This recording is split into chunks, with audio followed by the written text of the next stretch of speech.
Good afternoon and welcome to another session on ThinkLead, wherein we are going to discuss something very special that all of us believe that we need to do, but we actually don't end up doing that in MSME.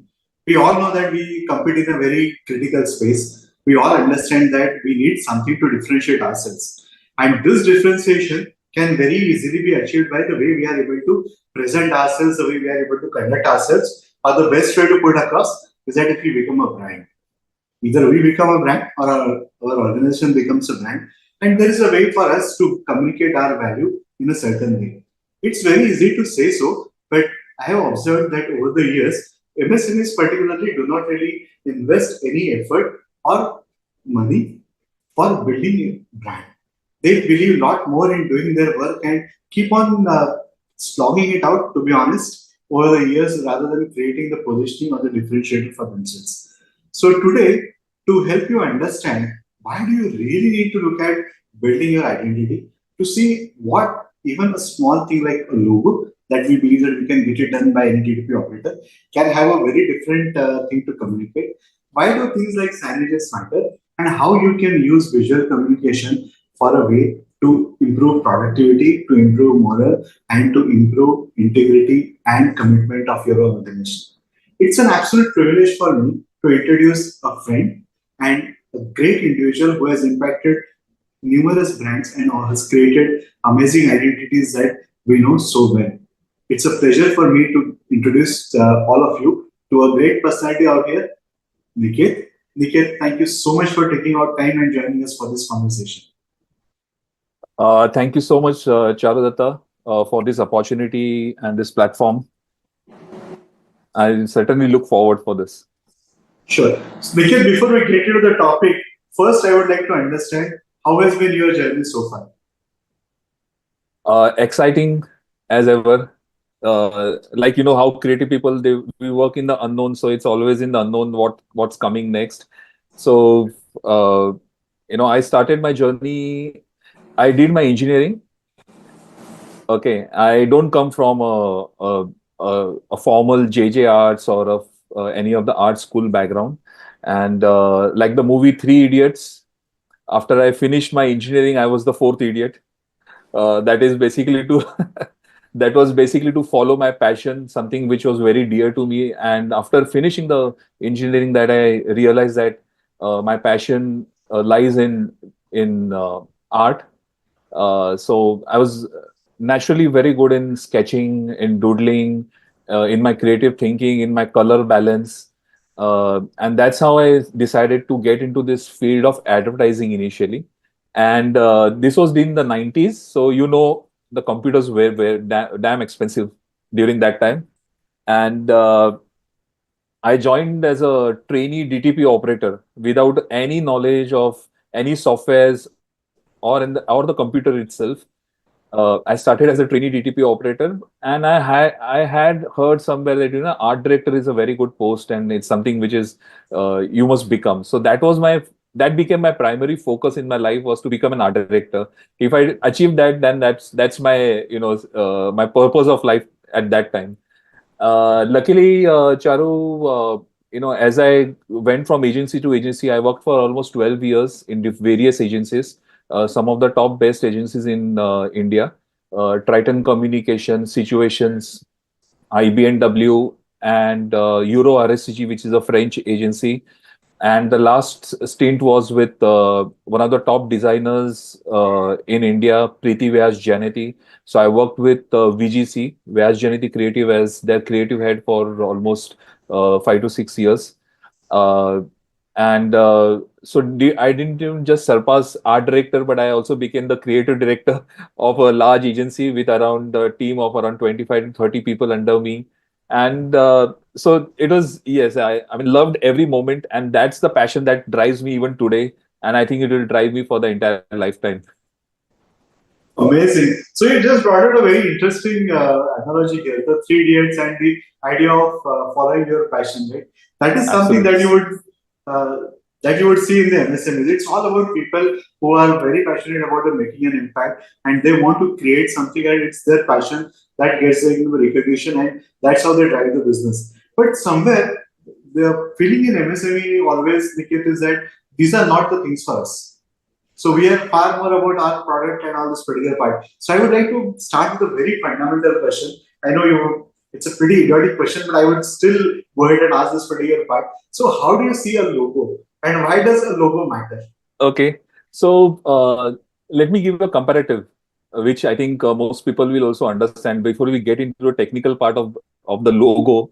When you meet someone for the first time, so whether it could be a spouse, it could be a business client or someone, and what is the first thing that you do when you actually meet a new person is you form a impression, right? You see the person, how the person is dressed, what the person is wearing, how is he talking, how is he walking, he or she is walking, and then with all these aspects, how he's speaking, what is his voice, his or her voice. So you cumulatively then you form a particular impression about that person, and that impression becomes imprinted in your mind, in your brain, in a subconscious man. Okay. Similarly, for brands, for companies, especially MSMEs, why a logo is important, because a logo is a visual uh, mirror of the company, its values, its vision to your customer. Not just the customer, but different stakeholders. So your stakeholders would ideally be not just your customers in the market, but they could also be your vendors. They could also be your employees. Today, how retaining employee, growth of a career for employees from the HR perspective is very crucial. Okay. So you have specialists of HR now who dedicate, events, they dedicate certain elements, or introduce a lot of activities in the company so that to keep that force alive. So similarly, the logo needs to somehow capture that entire essence uh, in that one small symbol or a logo, the form, the typography. Okay, so there are a lot of things that goes behind designing that logo, and yeah, so I think that's very important from the Completely business agree. perspective. Yes. So I would like to get more on this particular topic with something that I'm able to see in the background, the boiling point logo. I would like Yes, request you to basically explain what does that communicate, so that then we reinforce what we have discussed so far. sure. So when we started this company, and we first of all came up with a name, which was Boiling Point. So we said, obviously we wanted a very unique name. So it starts with the name first. And so when we said of boiling point, then we had the analogy of, water at a boiling point, it transforms into vapor, right? That's that's the scientific aspect of it. So what we said is at boiling point, we transform brands. So that is what we connection, and that is what we bring forward for our clients. Yes. And the logo, you see, boiling point is a temperature, it's a degree. So we said, okay, why not have the degree as the sun over there, which is obviously the positive part of it. It gives life to brands, to ideas. So we basically couple of thoughts merged together to give that simple form of the B and the degree. So that's boiling point for you. Beautiful. So I believe now we understand where it's coming from. Now this is, we spoke about the first impression here when we basically walk into this particular part. Logo is the first impression that we are creating, but it's also about certain point in time when somebody walks into an office, right? So that is also an impression, Absolutely. and also that also needs to communicate certain things about the vibe about the organization. So how does that happen? Yeah. Okay. So in respect to MSMEs, I would say uh, a logo is just the beginning of creating a brand. Okay, so you're the first step, and I don't know whether you've seen my email signature, or So I have a very nice line. It says, if you think good design is expensive, you should look at the cost of a bad design. It's a very powerful insight. Is most of the MSMEs, they think branding, logo designing, brochure design is a cost to the company. It's actually not a cost to the company. It's an investment that you're making to build a reputation of your company or your brand, end of the day, over a period of time. Yeah. And the logo becomes a starting point. And like you rightly said, if a customer, if your employees, they are coming into your office space. So whether it's a factory, whether it's your office space, uh, in the office itself, you'll have a lot of areas. So you'll have a waiting lounge, you'll have a conference meeting rooms, you'll have a cafeteria, you'll have the workspace area. So these areas are something wherein most I've seen that most of the people, they, either there is a paint, there is a generic wallpaper, and uh, uh, you know environmental graphics, which I am referring to, is very important because that's the place where you can actually have a interaction between uh, the company and the employees. So office space is the primary target audience is your employees. Yeah. So depending on your company industry, on your company value systems, vision, uh, typically what we do is we create a story around it in a very graphic way, and that then in a very visual, dynamically we create it on the wall or on the glass. Okay, so every day, day in, day out, when your teams are working in the office space, and whenever they are moving around, the entire space is energized for them. Yeah, something very key thing over here. It needs to be something which has a longevity, because it should not happen that over a period, I say for a month or 2 months, and it becomes a blind spot or it becomes boring. So it needs to have that kind of a lifespan too. What you execute on the walls, what you execute on the glass. Awesome. Can you all again help us with an example? We would understand that better. Sure. Can I share the screen? Yeah. So this is what project we had done for HCC head office at Vikhroli, 2247 Park. And they have a very huge space, and the brief given by the interior designer was, they want it was all white walls, and they wanted something abstract, something colorful. But we went back to when our team started discussing, and we went to the drawing board. We said we cannot have something very abstract. It's a huge employee base, more than 1,000 people working in that office space. We need to have something where the company and the employees can connect on a emotion, where the employees feel empowered and proud to be associated with this company, hence the retention. So keeping all these things in mind, we came out with the entire story for this, wherein HCC, as you know, it's a very old company and one of the largest companies in the infrastructure industry. So we created this entire concept of highlighting their projects with the year, the name of the project, and a graphic of the particular project. So if you see, we use the right brand fonts, the brand colors. So this is again very crucial, Charu, is when we are talking about brand, creating a brand, we also lay down the terms of what are the brand fonts, what are the brand colors, and as much as possible, we stick to those as a Bible for the brand. So whether it's for the external consumer, your customer, or for your internal, you need to have that synergy for the brand. So these are the different walls that we highlighted. This is for a US business center at the Ruby Towers. So here again, we created beautiful graphics around that time. Obama was the president, so we had created illustrations of different individuals. Like these are all the big CEOs of Indian people, but big CEOs in the US companies. So we created illustrations for those. This is also for the past presidents and the prime ministers. This is for Canada Rubico head office at Ballard Estate. So here again, beautifully, they had the company values, and the storyline we came out with is we integrated the values with Bollywood movies.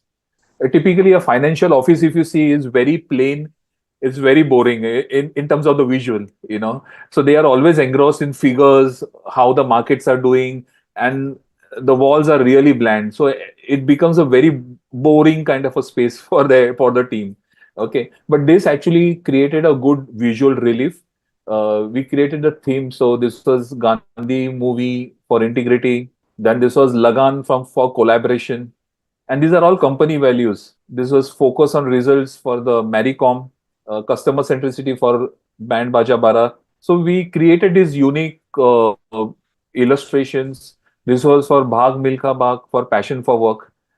So this suddenly added a lot of life. The client was so happy with this. They loved the entire concept. The entire space looked very lively. And this then they implemented to all their offices pan India. That space can be intelligently used, driven by the HR or the owner of the company, in and to ensure that there is a good connection between the employees and the company. Awesome.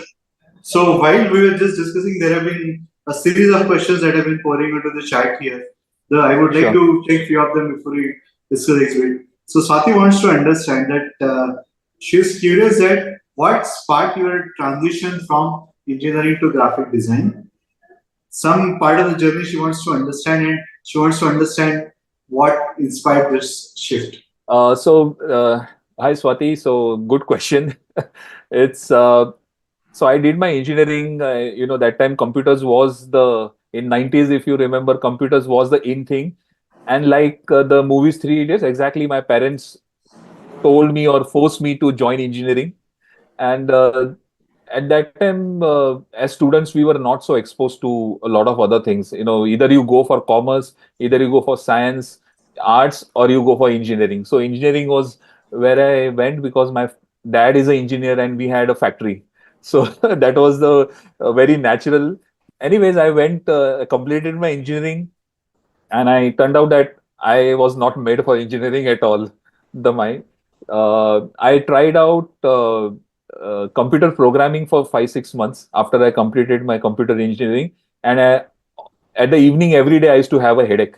So because I think the programming required a lot of logical thinking, and somehow it just got on me, and I used to have headaches. So one final day I was sitting at home. I was seeing ki what to do. And my uncle is from JJ. He was from JJ school, and he had his own small design shop in Goregaon that time.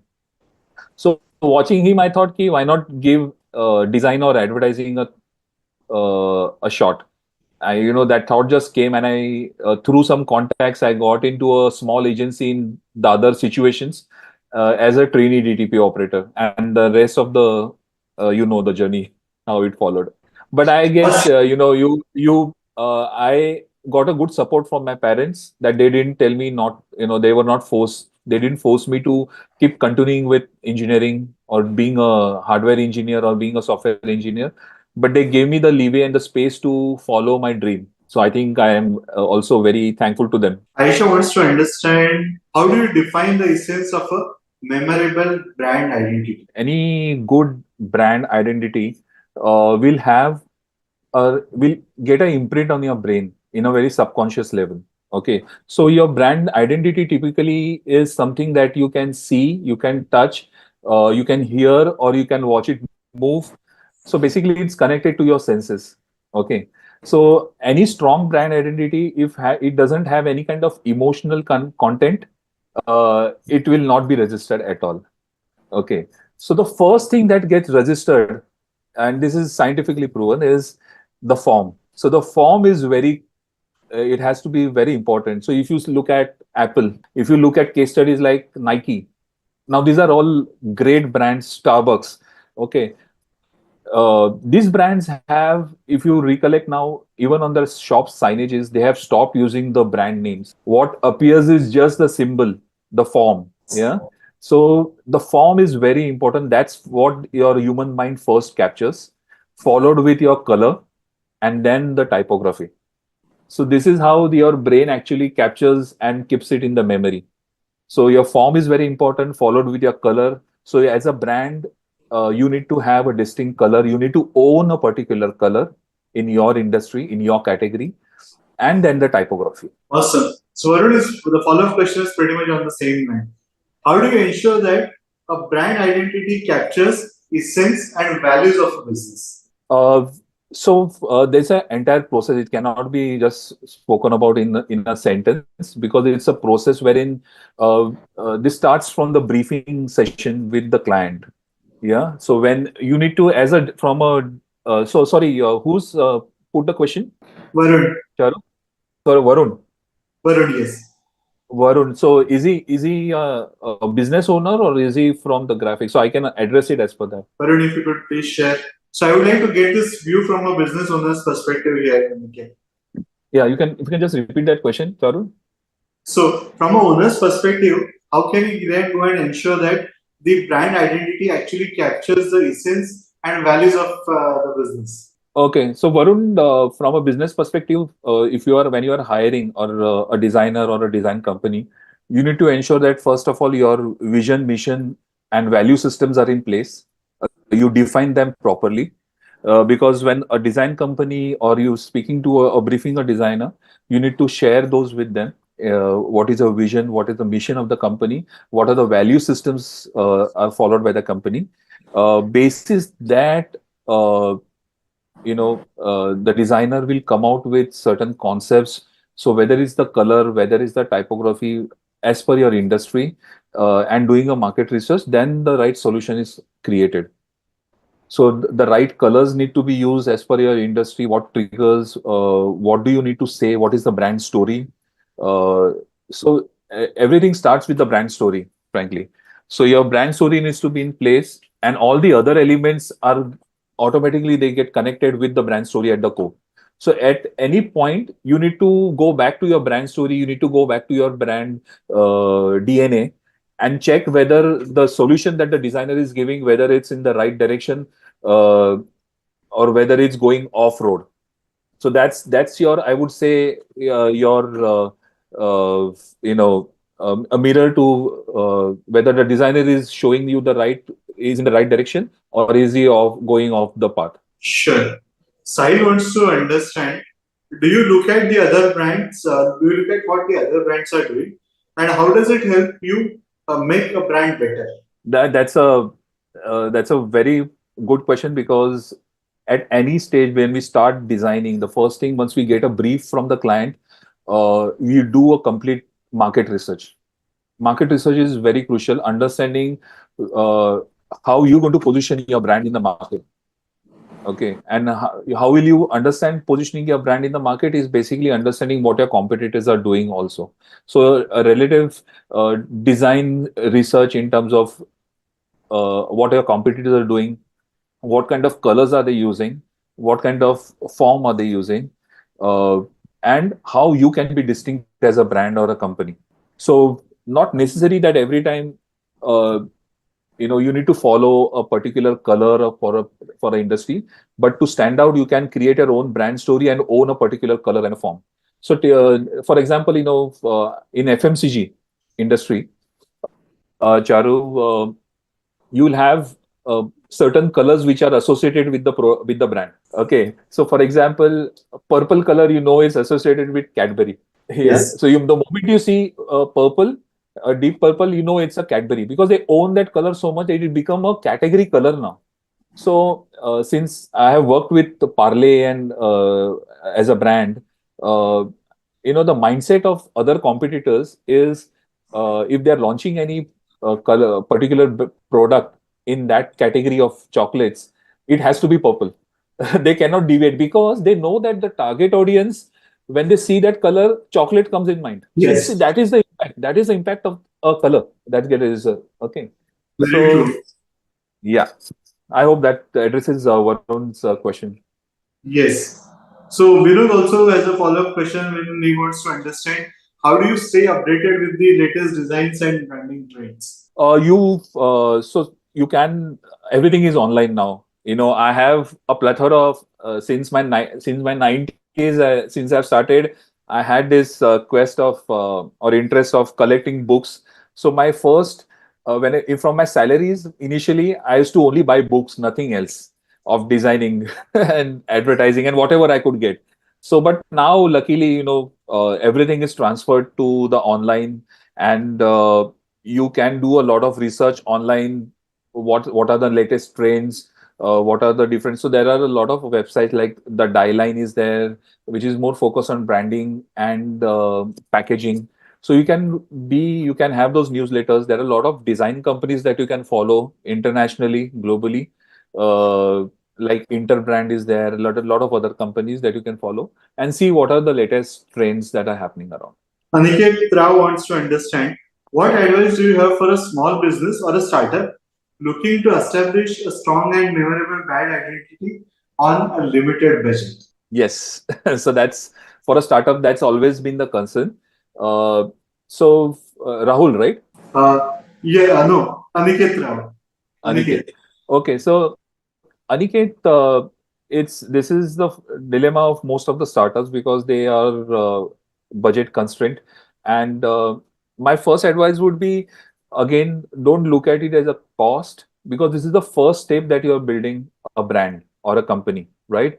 Once it is done, you cannot alter it at least for a certain period of time. So take it as a part of your investment, like how you invest in an office space, how you invest into infrastructure, how you invest into IT. Similarly, this is investing into your company, into your brand, building a brand, I would say. So this is the first step. Don't look at it as a cost. There needs to be a mind shift from your end. Okay. Now, obviously, you cannot approach large companies or medium-sized companies for that matter. You'll need to get someone who is maybe a freelancer or maybe a small design company who can fit into your budget. When you are appointing or when you are looking at them, please look at their work.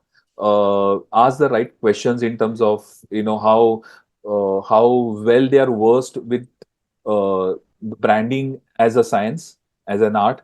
A lot of people nowadays, everything is available online to Pinterest. People just capture anything from there, copy from there, and then recreate on the surface and then present and gets approved. So please do not follow that. Uh, so when you are selecting your agency or the person, just ensure that it's authentic work. There is some depth of science behind the art that they are showing you. So you need to ask the right kind of questions to them also during that meeting. Fahad wants to understand that over your professional journey, what are the changes that you have seen and how you have adapted to those changes? Okay, so a lot of changes in the 90s where Apple or a Mac machine was it was not easily available for us to work on. Right now, you see in the office space, everybody uses a Mac. That's a technical perspective. In terms of work, obviously, there has been an entire shift from if you see the from the offline media to the online media. So that's become a very huge shift. A lot of work has gone from the offline, from the print media or from the offline media to the online media. Uh, so that's been a major shift. So and online media has then because of your social media has brought in a lot of other aspects about branding. So it's not just about your postings, but how your brand identity interacts on a digital platform is very crucial. So your, for example, nowadays when we create logos, we ensure that the logo can be easily adaptable on an app. If it is the favicon or the icon that you see on your apps, so you need to be very ensure that it's as powerful as your how you see it on the print media. So yes, there is a lot of change. A lot of video has come in, so how the logo animation looks on the video is very crucial. It's not just a print anymore. So yeah, that's what I have seen mostly. So, Anand's follow-up question on this part is that if you can highlight a trend or emerging aspect in the field of brand identity that you find particularly exciting or influential. Okay, one thing is very clear, it's simplicity. Okay. So over a period of time, you see a lot of brands. You can take examples of Apple, you can take examples of a lot of other brands who have gone through a transition of redeveloping their brands over a period of time, over decades. And what you see today is the most simplified way of representing a logo. Yeah. So the a lot of brands are like you see Kia. So Yes. the Kia branding happened, and now they have gone into a more simplified word mark. So the Yeah. word mark has become like the symbol itself. So Yes. yes, I say uh, you create the trend is going to be more simplified, more easy to adapt for the brand identity across different mediums. So whether it's print, whether it's signages, it needs to be easily adaptable and recreated. That's how you will get a more strong branding experience for your customers globally. So Mohit now wants to understand that you Niket, you have worked with great brands like Ashok Leyland and all. So he wants to understand how you have got those bricks. Okay. So, for example, the DNA. Okay, so I started this company 17 years back, Boiling Point, and before that, like I told you, I was with VGC. So the DNA and the Ashok Leyland was actually when I was the creative director. I had created those designs over there when I was with that company. So when I was working, I had created a DNA newspaper. In fact, I designed the entire editorial, the newspaper design for DNA that time. So how the entire newspaper would look. Similarly for Ashok Leyland again was Hinduja Group was a part of the clientele, and I was lucky enough to create that the new identity for them that time. Amazing. So now Alicia has the second question. When it comes to creating visual identities for brand, what are the specific principles or values that you prioritize? How do you ensure that the brands you work are not only stand out but also leave a lasting impression? Okay. So typically, you when you approach, is she a business owner or is she from a design? Alicia, I would like to understand more. While Alicia answers, the second question is also on this very similar lines. How do you balance staying true to a brand's core value while also pushing the boundaries to create something fresh and innovative? This is where I should. So initially, I think regarding the brand identity, you define the brand when you're working on the entire. When you first of all you're collecting all the data from your clients, you're having the several meetings with them, understanding what the brief is. Once you've done that, and when you are with your team, when you put on all the logical, all the facts together, uh, you need to then understand, after the market research uh, of what the competition is doing, then you define what kind of colors, what kind of forms, what kind of typography will work is apt for your brand, ensuring that it stands out in the clutter. uh, so typically, you can also look at if you have as a entrepreneur, if you have a very strong vision of your company, like you have a certain vision that you want to grow the brand to a certain level or the company, then it's very crucial that you have the clarity of all these things in the beginning, and then you take those steps also very clearly. So defining all these elements is very crucial. What is the second one? The second point is that balancing between the core values and pushing boundaries. Sorry, voice was. Sorry, how do you carry out the true values of an organization while basically being creative? Okay. So, like I said, from a business owner perspective, you see in the company, the business owner is a person who is the leader, who is leading the company, the team, and the vision. Okay. He is the visionary. So, when you are actually getting into this entire program of creating a brand identity or a corporate identity, ensure that there is a absolute clarity in terms of the value systems about the vision, mission, and the brand story that you have in mind, because it's a very personal thing, because it comes, most of the startups, it comes from some inspiration, some passion driven from within that owner himself or herself. So that becomes your, I would say, always keep that at the core. Okay. The value systems and stuff like that, what the design company shows you and what you execute is a secondary part.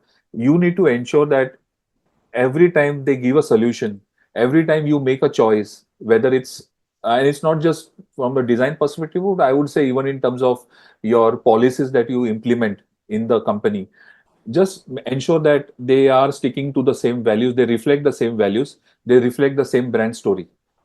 The moment you feel that it's going off, it's not reflecting, if it's not showing the right value, then you need to get the team back on the path.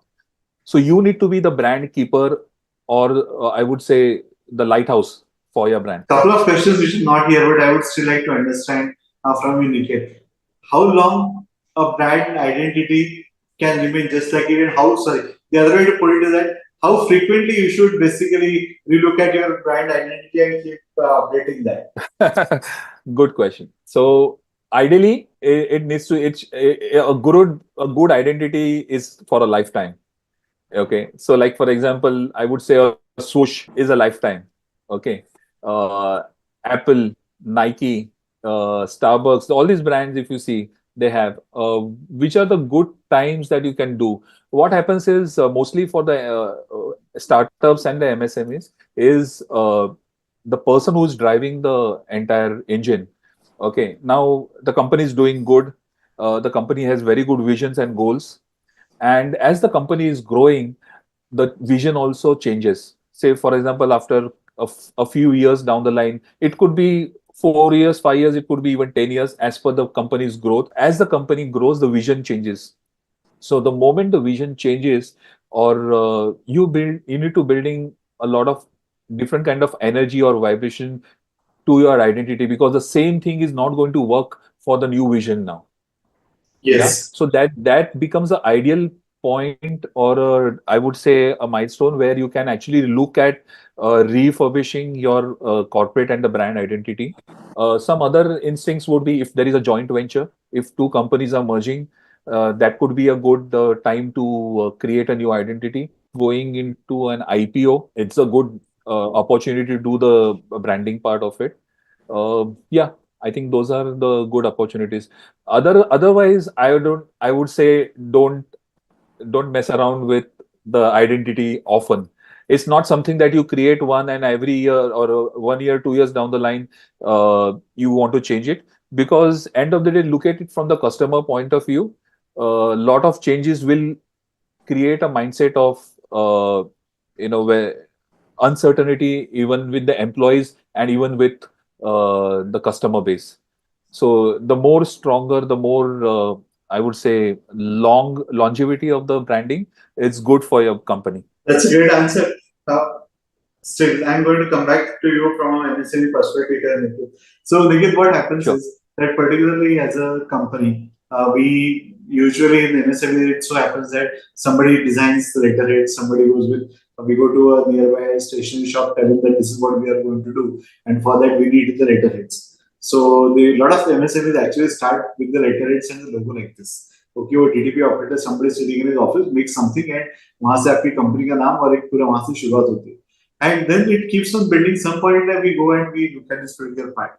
Now, you also help us understand as to how the change happens. But you brought in a very important topic here, which is in terms of the energy that is associated with the brand or with the space that we're talking about, right? And that is when we see a lot of things in MSME going up and down.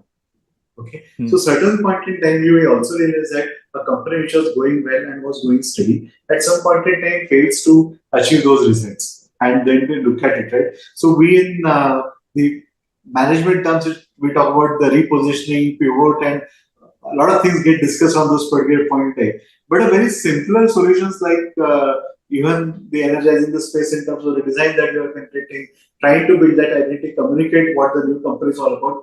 These are the aspects that are often get very neglected, and that happens a lot in necessary space. So I would like to understand what would be your advice to the owner who is currently going through this particular part, who is going through his own internal turmoil in terms of what's next for him or her, and how he is going to take the company to the next level. For someone like this to take him towards creating that particular identity, what are the questions that he or she should ask herself and then get the answers? Okay, great. So, any for MSMEs, I think, like you said, they run to a DTP shop and then they get it done over there locally. And then maybe later on they realize when they present the card, or when it's not looking that professional. And as the company grows, then you also get a feeling that, it needs to be better. Okay. So, for any, this kind of activity, what I would recommend is the initial phase when you actually hire a graphic designer, or you hire a company to do that. Try to keep it as simple as possible. Do not complicate with the form. Let it be more simplistic in nature. Again, define those colors and ensure that you adhere to those rules also. So when you say that, if your brand color is, say, a red or a blue, just ensure that you stick to those. So maybe, whatever the brand colors are used across in the office, whether it's your uniform branding, whether it's your cap, it could be a simple signage. Uh, it needs to reflect the same values, the same elements. So you ensure that those get reflected. And in terms of I think questions. Another thing, Charu, aspect is also post this. I mean, stationery is the first part, but I also strongly feel that the PowerPoint presentations or your corporate brochure becomes very crucial for the MSMEs. Yeah. So when you're defining, when you're appointing someone, just ensure that it's a part of that package, because and you can phase it out. So you can keep phase one as your branding, identity creation, and the second phase would be your PowerPoint presentation or your website or your brochure design. Okay. Now there again, ensure that the right brand values are implemented. So the right brand colors, again, the typography, the look and feel for the brand, whether it's on the print media or whether it's on your online media, needs to be the same. So ideally, if there are budget constraints, I would say do it phase wise, but do it properly. So you don't need to rush into a particular this activity and at the last minute saying that, अरे मुझे card करना है, मुझे ये design करना है, कल कल चाहिए. Please do not go into a haste, because then it becomes a permanent thing, and then again changing the entire thing will take time and effort. So might as well take slow steps and the right steps to building into your brand. Thank you for these insights. Niket, there is a counter question to the topic that we discussed in terms of the deep purple becoming identity for Cadbury. Now, Karishma wants to understand, in the recent controversy of sorts, how do you feel about Sunfeast potentially leveraging Cadbury's colors for trust? Additionally, IT FMCG is known to ape its competitors very often. Sorry, the second sentence I didn't get. Particularly about ITC FMCG, which is looking at taking this thing seriously with its competition all the time. Yeah, I mean, a lot of companies, especially the large giants, they have the kind of budgets wherein they can even do the trademarking or patenting of their particular color or a particular form or a logo type, or even the typography for that matter. Okay. But there are certain things that, colors, like for example, this example which I gave you, it's become like a category color, which you can't help. And other there could be some variation in the color. Like, we use the Pantone shades or the four color CMYK combinations. So what most of the brands smartly do is they will use not the same exact combination, but they would use a variant. But for the customer, it doesn't matter.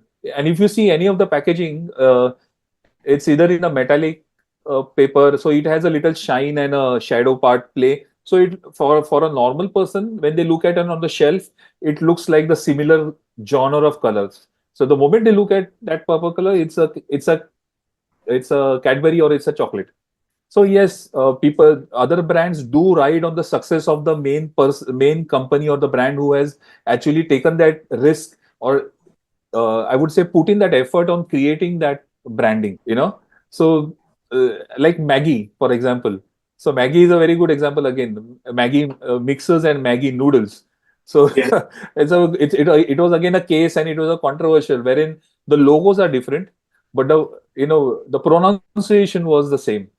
So even from the intellectual property rights, the company Maggie noodles, they sued the Maggie mixers because it was pronounced the same way. So nowadays, a lot of these brands have become active. They have become very stringent, and they look at IPR lawyer. They will sue you if you use any kind of similar looking form or typography or the pronunciation for that matter. So you be ready for that. Sure. So if you don't want to get into this particular part, the best way is to look at working with somebody like Niket, who brings in that value, to bring in that particular perspective and help you create that iconic brand. Thank you so much, Niket, for your time today and sharing these amazing insights. I hope this will inspire many MSME owners to take this journey towards building their brand seriously. Thank you so much, Niket. Yeah. Charu, can I just end with one particular insight which Sure. I think it will be helpful for the MSMEs, is especially from the business perspective, when you're getting into this, initiating the process of a corporate identity or a brand identity, just follow these simple steps. One is the name. So when you come out with a unique name for your company or a brand, first get it checked and approved from your IPR lawyer, not from your CA, please, from your IPR lawyer, who will give you whether that name is available for trademarking in those categories in India or global as per your markets. Once the IPR lawyer gives you a go ahead, Then you get into the process of designing. And once the logo is designed, then you do the trademarking immediately. Yeah. So that's just follow this process. Don't skip that, because I meet a lot of startups, I meet a lot of MSMEs who are not aware of this process at all. They invest a lot of time and effort and an emotional connect to a particular name when they're launching a brand or a name. But afterwards, they come to know this name is not available in that category. So there becomes a very emotional disconnect with that entire process. So to avoid all these things, follow the process. Simple. Sure. Thank you so much, Niket. Thank you. Yeah. Thank you so much, Charu.